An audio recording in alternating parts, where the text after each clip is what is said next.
Hello students, कैसे हैं आप सब। आई होप आप सब बहुत अच्छे होंगे एंड आपकी जो प्रिपरेशन है अपकमिंग एग्जाम के लिए वो भी बहुत अच्छी चल रही होगी। मैं अपने रिवीजन सीरीज के थ्रू आपको बार बार मोटिवेट करता हूं कि आप उन क्वेश्चंस को ट्राई करो। ओके, तो आज भी हम एक न्यू चैप्टर की रिवीजन के लिए आए हैं, that is revision of redemption of debentures. इस चैप्टर में आईसीएआई ने कुछ स्टडी मटेरियल में चेंजेस किए, अपडेशन की। तो आज मैं जो बेसिकली आपको रिवीजन कराऊंगा वो वही इंपॉर्टेंट टॉपिक पे कराऊंगा और मेरा मास्टर क्वेश्चन भी उसी के ऊपर होगा, ताकि वो पार्ट आपको बहुत ही अच्छे से क्लियर हो जाए और एग्जाम ओरिएंटेड अप्रोच के साथ आप उसको बहुत अच्छे तरीके से कर पाए। स्टिल मैं यहाँ पर आपको एक एनकरेजमेंट देना चाहूंगा कि आप ही उसको एक बार ट्राई करो, सेल्फ मोटिवेशन के थ्रू एक बार आप उसको ट्राई करो, अदरवाइज मैं तो वो आपको कराऊंगा ही कराऊंगा। तो फटाफट से स्टार्ट करते हैं इस चैप्टर की रिवीजन में। और मैं आपको इस जो न्यू टॉपिक था जो इंस्टीट्यूट ने अमेंड किया उससे रिलेटेड पहले आपको दोबारा से कॉन्सेप्ट रिवाइज करा देता हूं, तब जाके फिर मैं अपने मास्टर क्वेश्चन में आपके पास उस क्वेश्चन को लेके आऊंगा। तो स्टार्ट करते हैं हम अपनी इस रिवीजन के पार्ट को। देखो, इसमें एक नया पार्ट आया था, ऑलरेडी वो पुराना था पर उसमें कुछ चीजें चेंज भी हुई थी। That is debenture redemption reserve and debenture redemption investment. ये क्या क्या कॉन्सेप्ट है इसको हम बहुत ज़्यादा डिटेल में समझेंगे, जितना एग्जाम से ओरिएंटेड रिक्वायर्ड है वो सब हम डिटेल में समझेंगे।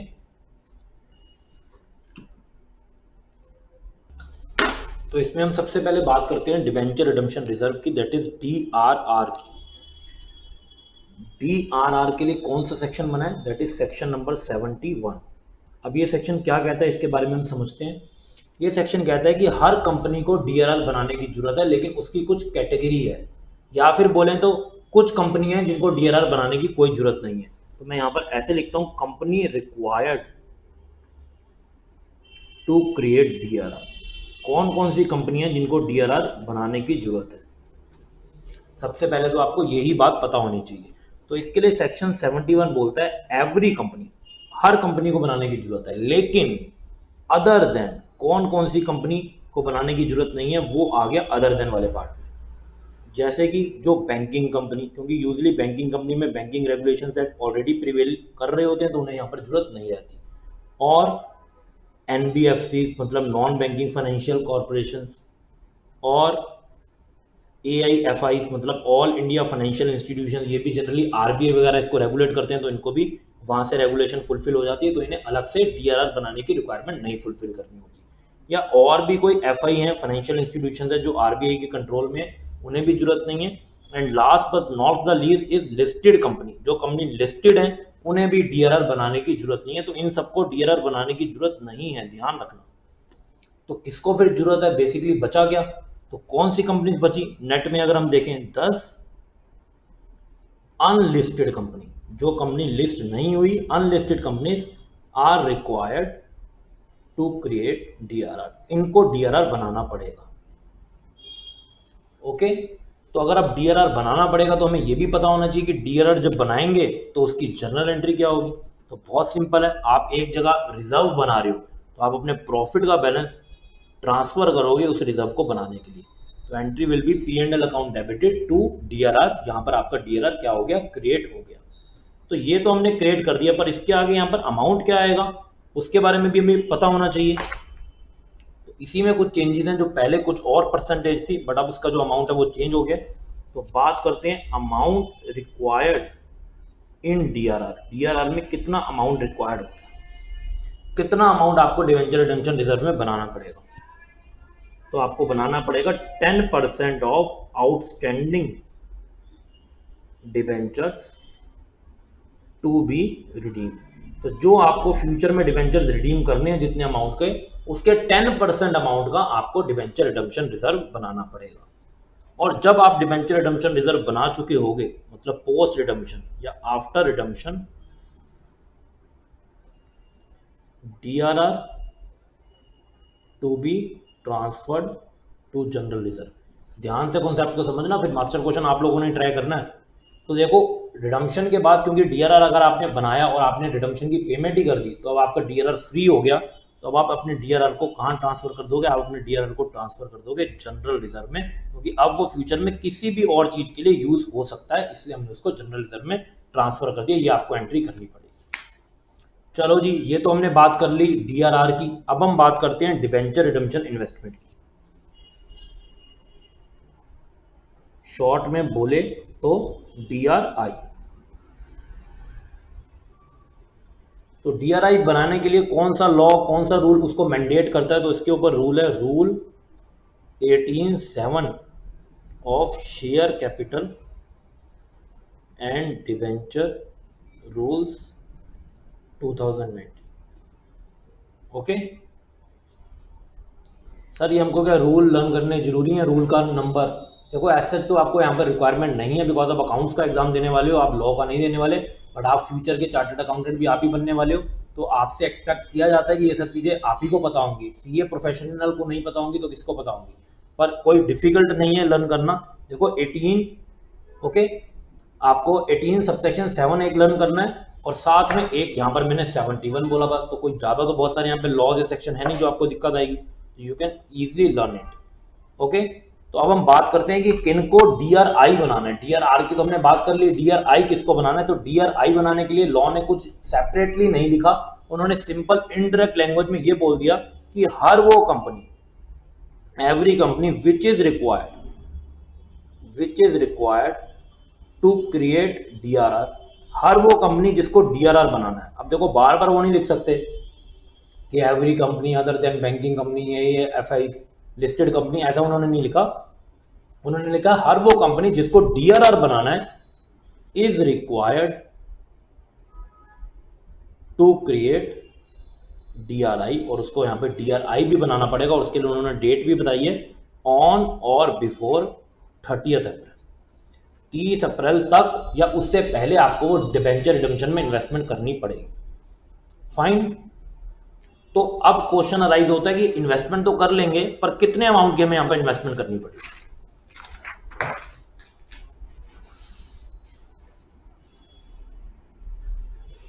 Amount of debenture redemption investment, कितना आपको अमाउंट डिबेंचर रिडम्पशन इन्वेस्टमेंट में इन्वेस्ट करना पड़ेगा? तो इसके लिए अब लॉ बोलता है इट शुड, ज़्यादा आप जितना मर्जी करो, but it should not be less than, ये कम नहीं होना चाहिए, किससे? 15% of amount of debentures maturing during year ending 31 March of next year. तो अगले आने वाले साल के जो 31 मार्च पे आपने जितने डिबेंचर्स रिडीम करने हैं, उसका 15% अमाउंट आज आपको डिबेंचर रिडम्पशन इन्वेस्टमेंट में क्रिएट करना पड़ेगा। तो जब क्रिएट करने की बात आती है तो हमें इसकी एंट्रीज पता होनी चाहिए कि हम जब डिबेंचर रिडम्पशन में इन्वेस्टमेंट करेंगे तो क्या एंट्री होगी। बहुत सिंपल है, जैसे आप कोई भी नॉर्मल इन्वेस्टमेंट की एंट्री करते हो, वही आप यहाँ पर भी एंट्री करने वाले हो। तो आपके पास क्या होगा, इन्वेस्टमेंट आ जाएगी तो DRI होगा डेबिट, एंड बैंक बैलेंस आपका कम हो जाएगा, तो उसको हम क्या कर देंगे, क्रेडिट। सिमिलरली जब आप इस इन्वेस्टमेंट को ब्रेक करोगे तो क्या एंट्री होगी? तो एंट्री होगी बैंक अकाउंट डेबिटेड, पैसा आपके पास वापस आ गया, टू DRI। जब आपको रिडम्पशन करनी होगी जनरली, तब हम अपनी इन्वेस्टमेंट को ब्रेक कर लेंगे। तो ये सारे क्लॉज एंड प्रोविजन से किसके, DRR एंड DRI के। इसी के लिए अब मैं आपके सामने एक मास्टर क्वेश्चन लेके आ रहा हूँ जिसमें हमको पूरा रिडम्पशन करना पड़ेगा। आपको खुद देखना है कि कितने अमाउंट का DRR बनेगा, कितने अमाउंट का DRI बनेगा, और क्या उसकी एंट्रीज होंगी। मोरलेस ये सारे के सारे कॉन्सेप्ट इस क्वेश्चन में अप्लाई हो रहे होंगे। तो क्वेश्चन को बहुत ज़्यादा ध्यान से आप देखोगे, पढ़ोगे, और उसके बाद खुद एक बार जरूर ट्राई करोगे, बिकॉज आपके एग्जाम अपकमिंग टाइम पे आने ही वाले हैं। तो आपके लिए बहुत ही अच्छा प्रैक्टिस का मोड रहने वाला है। तो this is our question, master question. मैं इसको थोड़ा सा और जूम कर देता हूँ ताकि आपके लिए प्रॉपरली विजिबल हो पाए। आई होप अभी आपको बिल्कुल ठीक दिख रहा होगा। तो आओ इसको अब हम पढ़ना स्टार्ट करते हैं।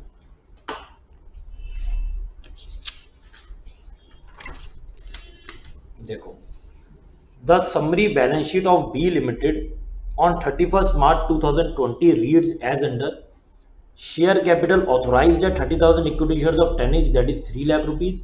Issued and subscribed 20,000 equity shares of 10 each, fully paid 2 lakh. Profit and loss account 1,20,000. 12% debentures 1,20,000 and trade papers 1,15,000. Total is 5,55,500. Assets की बात करें, free hold property, stock, trade receivables, cash and bank balance. Fine, आगे देखते हैं AGM में क्या क्या decided हुआ। At the annual general meeting, it was resolved to give existing share holders the option to purchase ₹1 share, ₹1 का share देने के यहां पर बात हो रही है, एट ₹15, तो ₹10 का शेयर कितने के बेच रहे हैं वो, ₹15 का, फॉर एवरी 4 शेयर्स हेल्ड, तो हर कोई शेयर होल्डर जिसके पास 4 शेयर थे उसको यहाँ पर 1 शेयर दिया जाएगा। तो अगर मैं रेट की बात करूं या रेशियो की बात करूं तो वो क्या हो गई, वो हो गई 1:4। Fine. Held prior to the bonus distribution, bonus से पहले जितने भी उनके पास शेयर्स थे, ओके, उस बेसिस पे उनको एवरी 4 शेयर्स वालों को 1 शेयर यहाँ पे दिया जाएगा। This option being taken up by all share holders, और ये जो ऑप्शन है सारे के सारे शेयर होल्डर्स ने अवेल कर लिया। फाइन। उसके बाद वो कह रहे हैं to issue 1 bonus share for every 4 share held, आपको बोनस शेयर देने की भी वो बात कर रहे हैं, तो वो भी सेम रेट पे 1:4। And then to repay the debentures at a premium of 3%, ये बेसिकली रिडम्पशन ऑफ डिबेंचर का पार्ट है कि आपको डिबेंचर्स रीपे करने हैं, वो भी प्रीमियम पे 3%। तो इसलिए इस क्वेश्चन में बेसिकली सारे पॉइंट्स आ गए। बोनस का भी option to give existing share holder, मतलब ये राइट शेयर्स हो गया। आपको पता है जो एग्जिस्टिंग शेयर होल्डर्स को शेयर सम प्राइस पे दिए जाते हैं वो राइट शेयर्स होते हैं। So give the necessary journal entries and the company's balance sheet after these transactions are completed. आपको जर्नल एंट्रीज भी यहाँ पर प्रिपेयर करनी है और कंपनी की बैलेंस शीट भी बनानी है। तो देखो आपके कोर्स में already bonus and right issue है जिसके हम रिवीजन ऑलरेडी कर चुके हैं। तो ये अगर एग्जाम में क्वेश्चन आता है तो ऑब्वियसली बात है कि बोनस एंड राइट इश्यू के भी प्रिंसिपल्स क्लॉज इसके अंदर है, तो एग्जामिनर या आईसीए उसको स्किप करके आपको एक फुल फ्लैज क्वेश्चन यही पूछ सकता है जिसमें दोनों चैप्टर एक ही क्वेश्चन में आ जाते हैं। तो बहुत अच्छे से इसको ट्राई करो, उसके बाद मैं भी आपको इसका सोल्यूशन करवाता हूं, फिर हम देखेंगे कि किस किस का सोल्यूशन बिल्कुल एक्यूरेट है। Okay,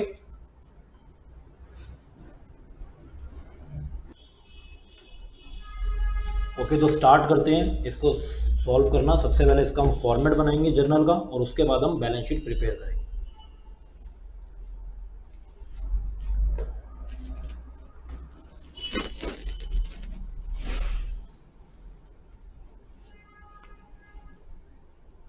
In the books of B Limited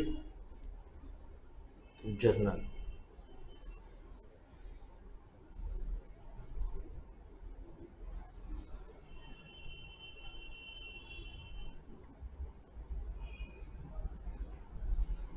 particulars, amount debited, amount credited। Okay, तो सबसे जो पहला यहाँ पर उन्होंने आपको पॉइंट दिया वो राइट शेयर्स पे बेस दिया है कि ₹10 का शेयर ₹15 का आप ऐसा राइट देते हो और किस रेट पे देते हो, 1:4। तो सबसे पहले हम यहीं पे कैलकुलेट कर लेते हैं राइट शेयर्स को। Okay, so calculation of right shares 1:4। अभी देखो कितने शेयर्स इशूड हैं, अभी शेयर्स इशूड हैं 20,000। गलती से भी आप ऑथोराइज्ड वाले मत ले लेना, बिकॉज ऑथोराइज तो लिमिट है जो कंपनी ने ले रखी है, एक्चुअल में इशू 20,000 शेयर्स यहाँ पर किए हैं। देखो कितने आप राइट शेयर्स इशू करने वाले हो, 20,000 इंटू 1/4, ये आ जाता है 5,000 शेयर्स। और अब हम इसकी जर्नल एंट्री करते हैं। Bank account debited to equity share holders. देखो कितना अमाउंट आपके बैंक बैलेंस में ऐड ऑन होगा, 5,000 शेयर्स एंड ₹15 का आप ये राइट उनको दे रहे हो। दैट मीन्स 15 इंटू 5,000 इज, ये आ जाता है 75,000 रुपीज। आपको एप्लीकेशन अमाउंट मिल गया ऑन राइट शेयर्स। ओके, अब आप इससे कैपिटल रेज करने की एंट्री करोगे, that is equity share holders debited to equity share capital ₹10 से and to securities premium reserve ₹5। तो देखो शेयर्स हैं यहाँ पर 5,000, तो 5,000 इंटू 10 50,000 आ जाएगा इक्विटी शेयर कैपिटल में, एंड 5,000 इंटू 5 दैट इज 25,000 आ जाएगा सिक्योरिटी प्रीमियम रिजर्व। तो यहाँ पर ये तो हमने एंट्री कर ली है राइट से रिलेटेड अपने फर्स्ट पॉइंट की। सेकेंड पॉइंट में वो बोलते हैं to issue 1 bonus share for every 4 shares held. अब आपको बोनस शेयर की कैलकुलेशन करनी पड़ेगी। So calculation of bonus shares. अब आप देखो पहले शेयर इशूड थे 20,000 पर, अब क्या अभी भी 20,000 है? नो, अब 5,000 के आपने राइट शेयर्स और इशू कर दिए, तो जो टोटल शेयर्स हैं वो आपके हो जाएंगे 20,000 प्लस 5,000। और इस पे अब आप बोनस का रेट अप्लाई करोगे, दैट इज वो अभी भी सेम है, 1/4। तो 25,000 डिवाइडेड बाय 4 आ जाता है 6250। तो यहाँ पर ये शेयर्स हो जाएंगे 6250। ओके, एंड फिर हम बोनस शेयर की यहाँ पर एंट्री करने वाले हैं।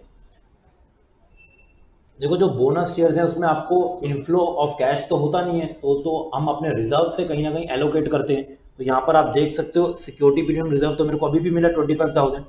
तो इतना अमाउंट तो मैं सिक्योरिटी प्रीमियम रिजर्व से एलोकेट कर लूंगा, और बैलेंस कहाँ से करूंगा, मेरी बैलेंस शीट में यहाँ पर P&L अकाउंट में सफिशिएंट बैलेंस है। तो आओ इसकी जनरल एंट्री फटाफट से करते हैं। Security premium reserve debited 25,000,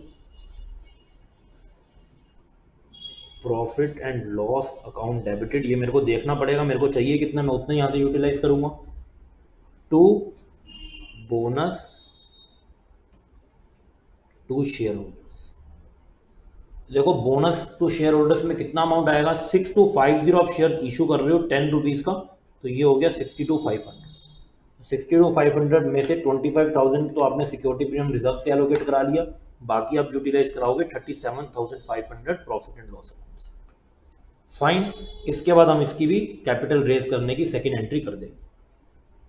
bonus to share holders debited to equity share capital 62,500, 62,500। यहाँ पर बच्चे यूजली मिस्टेक यही करते हैं, वो यहाँ पर भी 20,000 जो इशूड शेयर्स हैं वही फिगर ले लेते हैं, वो ये भूल जाते हैं कि अभी अभी उन्होंने राइट शेयर्स भी इशू किए हैं, वो भी इसके साथ ऐड हो जाएंगे। फाइन, उसके बाद नेक्स्ट पॉइंट है to repay the debenture at a premium of 3%। तो ऐसे हम डिवेंचर्स को रिडीम नहीं कर सकते जब तक उससे रिलेटेड जो कोई लॉ की कंप्लायंस रिक्वायरमेंट है एज पर सेक्शन 71 और डिवेंचर रिडेम्पशन इन्वेस्टमेंट की रूल 18 सबसेक्शन 7 की अगर हम रिक्वायरमेंट्स को फुलफिल नहीं करते, तो पहले हमें वो फुलफिल करनी यहाँ पर पड़ेगी। तो सबसे पहले मैं यहाँ पर DRR बनाऊंगा,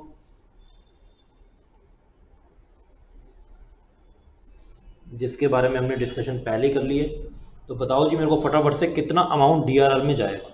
यहाँ पर जो हमें डिबेंचर की रीपेमेंट करनी है उसकी फेस वैल्यू कितनी है, 1,20,000। DRR हो या DRI हो, हमेशा face value of outstanding debentures पे क्रिएट करते हैं।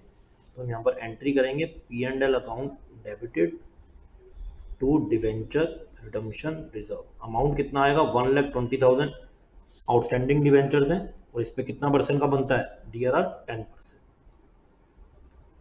12,000। फाइन, इसके बाद हमको सेकंड रिक्वायरमेंट फुलफिल करनी पड़ेगी, that is debenture redemption investment की। Debenture redemption investment debited to bank account, ये कितने अमाउंट पे बनेगा, 1,20,000 का 15%। तो ये आपके पास हो जाएगा 18,000 रुपीज।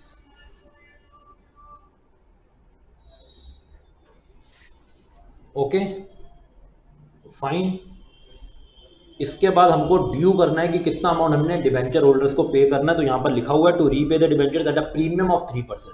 तो 1,20,000 आउटस्टैंडिंग फेस वैल्यू डिबेंचर्स की, हमको उनको 3% प्रीमियम पे पेमेंट करनी है। तो 12% debentures debited 1,20,000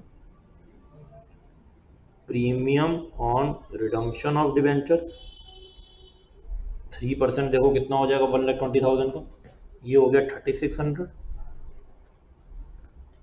to debenture holders 1,23,600।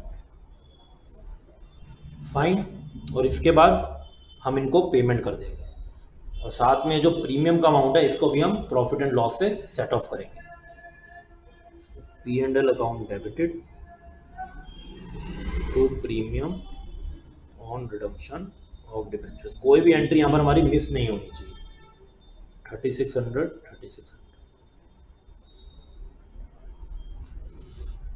Okay.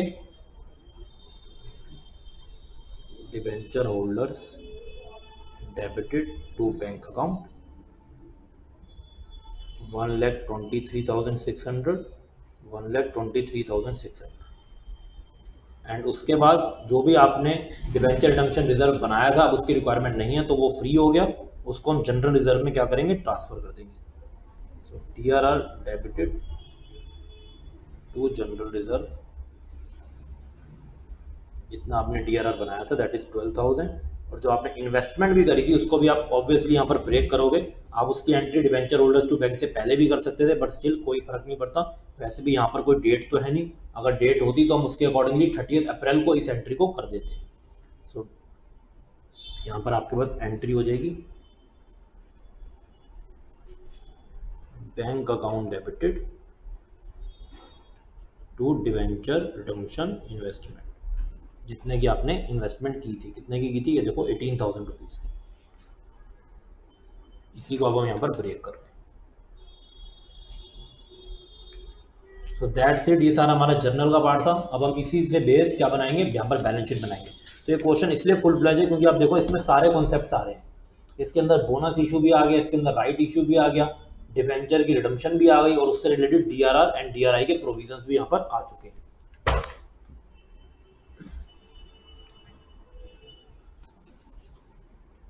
Balance sheet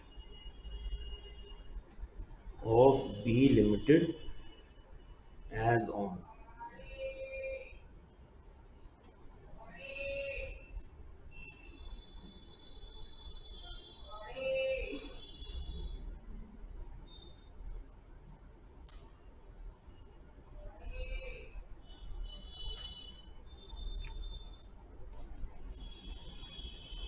particulars, note number and amount.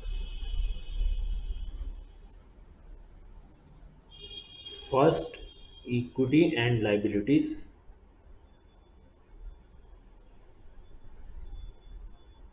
One shareholders fund.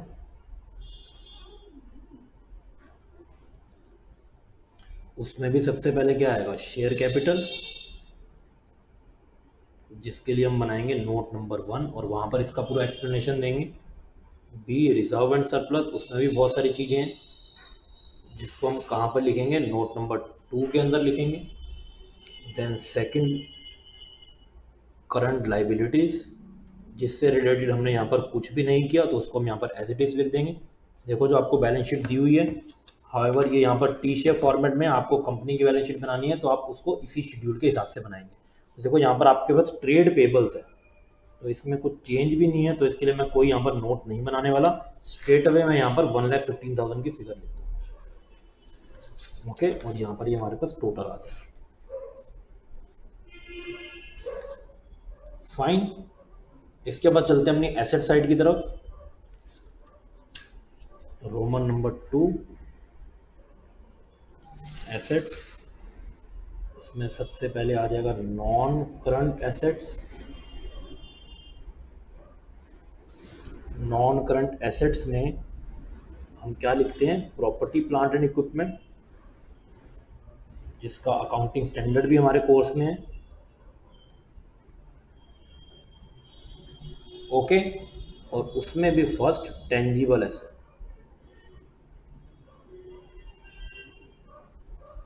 चलो इसके लिए हम नोट बना सकते हैं, उसमें लिख देंगे टेंजिबल एसेट किस नेचर की है, क्या उसका नेम है, तो इसके लिए मैंने यहाँ पर नोट बना दिए। उसके बाद second is your current assets.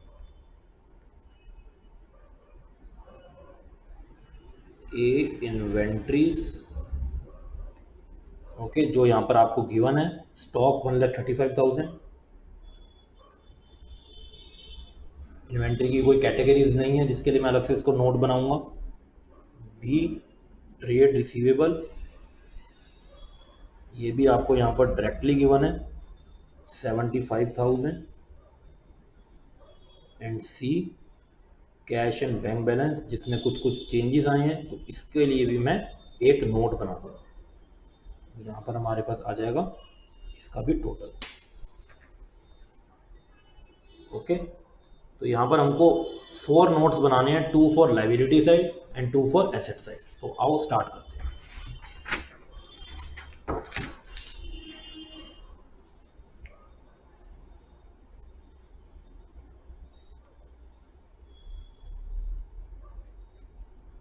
Notes to accounts.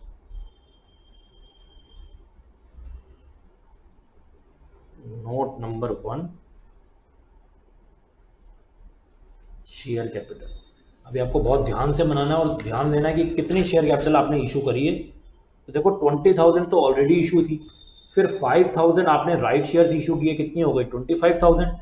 फिर 6250 आपने बोनस शेयर इशू किए, तो 25,000 प्लस 6250 ये हो गया 31,250। Okay, 31,250 equity shares of ₹10 each, total amount हो गया 3,12,500। ओके, नेक्स्ट नोट पे आते हैं, note number 2, reserve and surplus. तो रिजर्व एंड सरप्लस में सबसे पहले देखो profit and loss account,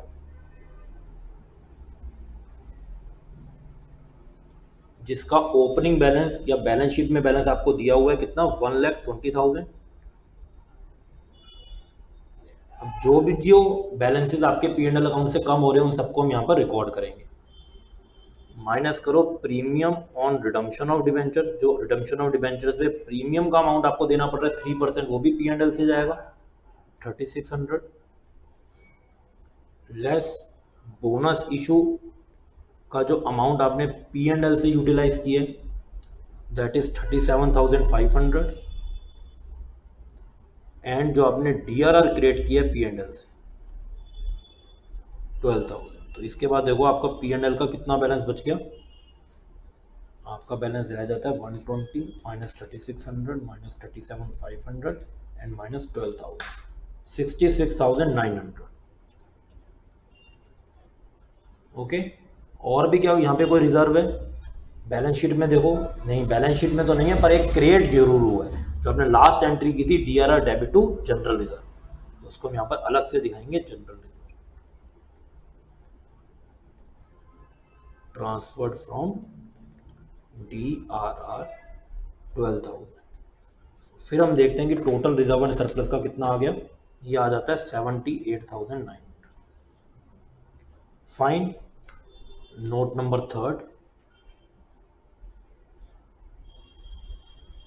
tangible asset.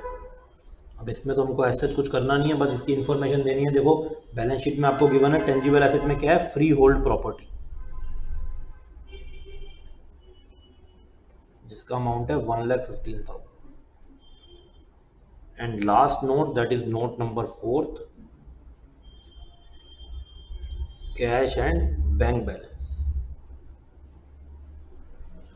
Cash and bank balance में सबसे पहले देखो आपके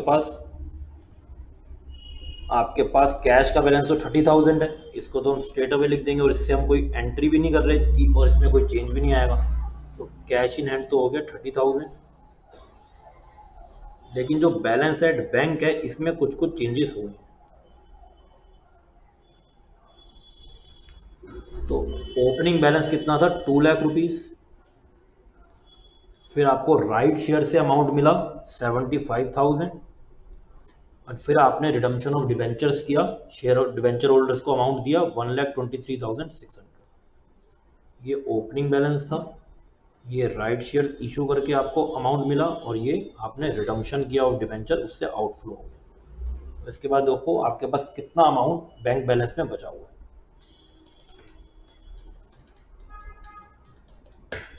ये आ जाता है 1,51,400।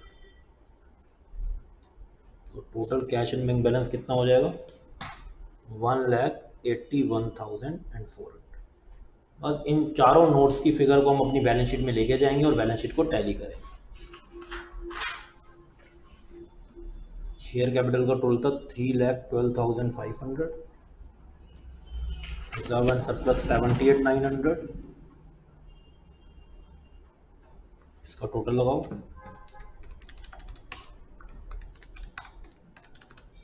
ये आ जाता है 5,06,400। एसेट्स पे आते हैं, tangible assets 1,15,000 and cash and bank balance 181,400।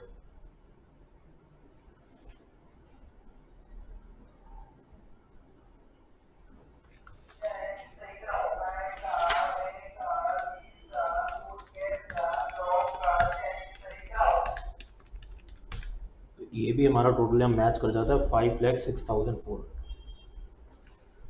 Okay, तो ये क्वेश्चन बहुत ही ज़्यादा यूजफुल है आपके एग्जाम पर्पस के लिए। अगर आपने इसको प्रॉपरली सॉल्व किया है तो मेरे को कमेंट में बताओ, या कोई भी डाउट है you can always ask. Fine, तो इस तरीके से हमारी रिवीजन सीरीज ऑलमोस्ट कंप्लीट होने वाली है। मोर और लेस अपने यहाँ पे सारे के सारे चैप्टर्स कवर करते चले जा रहे हैं, तो इसके साथ आप जुड़े रहिए। कोई भी डाउट के लिए always ask and keep your spirit high.